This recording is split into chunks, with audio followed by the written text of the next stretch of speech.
अस्सलाम वालेकुम साथियों। फ़ायका की डायरी से फ़ायका हनान आपसे मुखातिब है। सबसे पहले मेरे चैनल को सब्सक्राइब कर दीजिए और बेल आइकन का बटन दबा दीजिए ताकि तमाम किस्म की वीडियो सबसे पहले आपको मौसूल हों। आज हम बात करेंगे एक ऐसी जन्नत के बारे में जो दुनिया में बनाई गई। तारीख़ के बाज़ वाक़यात ऐसे हैं कि जिनसे तारीख़ के औराक भी सियाह हो जाते हैं। इन वाक़यात को पढ़ते हुए आँखें नम हो जाती हैं और इंसान बेबसी की कैफ़ियत का शिकार हो जाता है। ऐसा ही एक वाक़या बातनियों की एक ऐसी जन्नत है जहाँ बेशुमार हसीन औरतों को हूर बनाकर रखा गया था। ये जन्नत बादशाह के किला से मुल्हिक थी। ये जन्नत एक तरफ तो बादशाह और उसके साथियों के लिए इशरत गाह थी, तो दूसरी तरफ बातनी फिदाइयों को गर्विदा करने और मोतक़िद बनाने के लिए एक तिलिस्म का काम देती थी। उन्होंने फिदाइयों की एक फ़ौज तैयार कर रखी थी। फिदाइयों की ये फ़ौज बड़े बड़े उलमा को कत्ल कर देती जो भी इनके अकायद के ख़िलाफ़ होता। इस झूठी जन्नत के बनाने वालों ने झूठा तिलिस्म कायम करके मासूम लोगों को अपने शिकंजे में फंसाकर दानिश्वरों, आलिमों, सियासतदानों और ऐसे तमाम लोगों का गला दबा दिया, कत्ल करवा दिया जो इनके ख़िलाफ़ थे। फिर इस फितने का ख़ात्मा हलाकू ख़ान के हाथों हुआ। आज जिस नावल के बारे में हम बात करेंगे उसका नाम है फिरदौसे बरी, और तारीख़ की इन हकीकतों को इस नावल में कमोबेश तब्दीली के साथ बयान किया गया है। मेरे कुछ व्यूअर्स ऐसे हैं जिनका ताल्लुक़ मेरी तरह तालीम व तदरीस से है, तो ये वीडियो ना सिर्फ़ उनके लिए बल्कि दूसरे सब क़ारीन के लिए बहुत दिलचस्पी का बाइस है। लिहाजा इस वीडियो को शुरू से आखिर तक देखिएगा। फिरदौसे बरी अब्दुल हलीम शरर ने लिखा है। अब्दुल हलीम शरर 1860 में लखनऊ में पैदा हुए। ऊद अखबार के साथ भी मुंसलिक रहे। 46 साल तक इल्म व अदब की खिदमत की। इनकी तसानीफ़ की तादाद 104 है, जबकि इनका पहला नावल दिलचस्प था। यूसुफ़ व नजमा, डाकू की दुल्हन, कैसो लुबना, अज़ीज़ा मिस्र जैसे तारीख़ी नावल भी अब्दुल हलीम शरर ने लिखे हैं। अब हम बात करते हैं फिरदौसे बरी की कहानी की, जिसको मुख्तसरन हम यूं बयान कर सकते हैं। आमल का एक नौजवान हुसैन और उसकी होने वाली रफ़ीका हयात हज के इरादे से घर से निकलते हैं और चलते चलते वादी तालकान में पहुंचते हैं।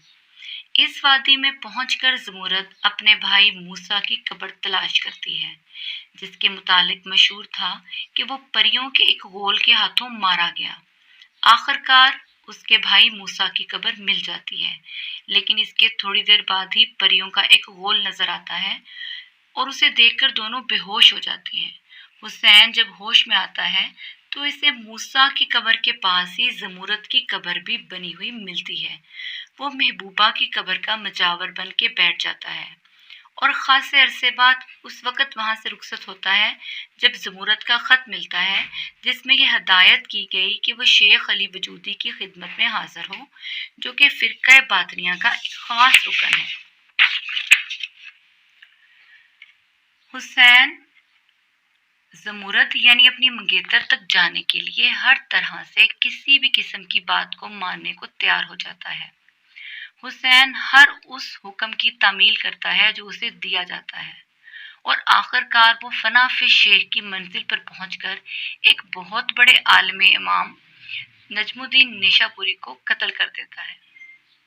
इसके सिले में वो झूठी जन्नत यानी फिरदौसे बरी की सैर करता है और वहां इसकी मुलाकात ज़मुरद से होती है, जहां उसे एक हूर की शक्ल में हुसैन से मुलाकात करवाई जाती है।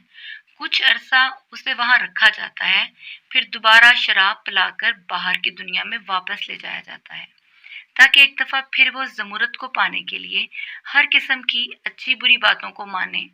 ایک دفعہ پھر وہ زمرد کو ملنے کی خواہش میں عالم وقت امام نصر بن احمد کو قتل کرتا ہے، تو زمرد سے ملنے کی خواہش میں فردوس بری جانے کی ضد کرتا ہے، تو باطنیوں کا امام رکن الدین خورشاہ غصے میں اسے دربار سے نکال دیتا ہے، اور وہ مایوس ہو کر زمرد کی قبر پر بیٹھ جاتا ہے، جہاں اسے دو خطوط ملتے ہیں، ایک خود اس کے نام اور دوسرا بہادر ملکہ بلغان خاتون کے نام۔